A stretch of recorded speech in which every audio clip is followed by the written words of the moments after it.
민주당과 이재명이 기소된 재판들에서 더 이상 법리적으로는 이길 수 없다는 것을 스스로 인정했다. 이재명이 최근 선고된 선거법 재판에서 징역 1년 집행유예 2년형을 받고 지난주 백현동 사건에서 김인섭이 대법원 유죄 확정이 되면서 선거법 항소심에서 이길 가능성이 아예 없어지자 이제는 법 개정을 통해서 면소 판결을 받으려는 시도를 하는 것이다.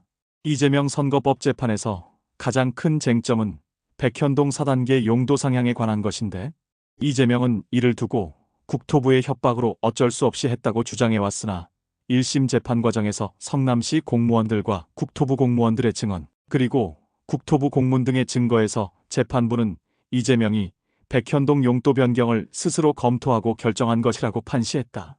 게다가 김인섭의 재판에서 백현동 용도 변경은 김인섭이 정진상에게 로비를 해서 성남시에서 결정한 것이라고 사실관계를 확정한 것이다. 즉 이재명은 선거법 항소심에서 더 이상 국토부의 협박이라는 주장은 받아들여지지 않게 된 것이다. 이재명의 선거법 항소심 재판부에서는 김인섭의 대법원 확정 판결문을 근거로 이재명의 주장은 완전히 배척시킬 것이다.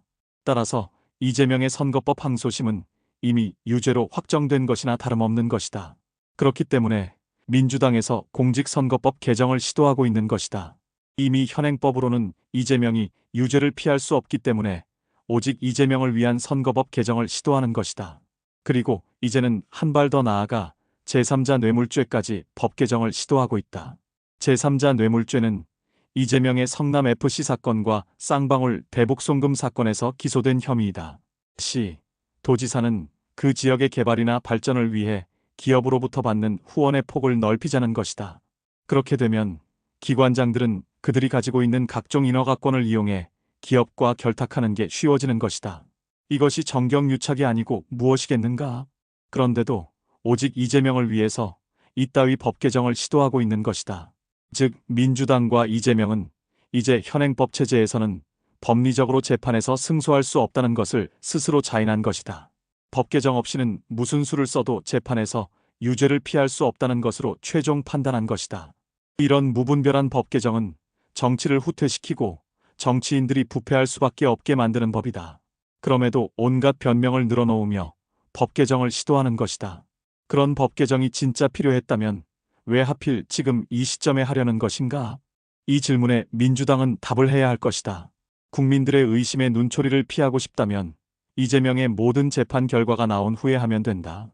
한편으로는 법 개정을 통해 이재명을 살리려 하고 한편으로는 중앙지검장을 비롯한 이재명 수사검사들을 탄핵해서 재판 지연을 시도하고 있다. 다수당의 의회 폭력이 이렇게 오직 이재명을 위해서 쓰여지고 있는 것이다. 중앙지검장과 차장검사 등이 탄핵돼서 직무정지가 되면 이재명 재판뿐만이 아니라 마약 수사, 부패 수사 등 각종 재판들도 차질을 빚을 수밖에 없다. 그 피해는 오로지 서민들에게 돌아오는 것이다. 그럼에도 민주당은 시도한다. 왜? 이재명을 살리기 위해서는 공권력을 무력화하고 사법체제를 무너뜨려야만이 길이 있기 때문이다.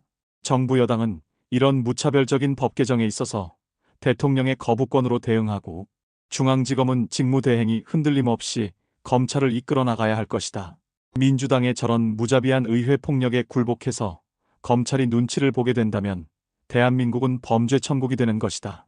특히 법원은 빠른 재판 진행으로 결과를 내놔야 국론이 분열되고 정치가 왜곡되는 것을 바로잡을 수 있다. 그리고 이재명의 선거법 재판이나 위증교사 재판은 쟁점이 분명하고 복잡한 사건이 아니다. 1심의 공판기간도 충분했고 항소심은 재판부가 빠르게 진행해서 이재명의 유무죄를 결론 지어줘야 한다. 더 이상 부를 증인도 없고 증거관계가 명확하기 때문에 항소심을 길게 끌고 갈 하등이 이유가 없다. 이재명이란 전과자가 더 이상 국론을 분열시키고 정치를 후퇴시키는 것을 단죄할 수 있는 곳은 이제 법원밖에 없는 것이다.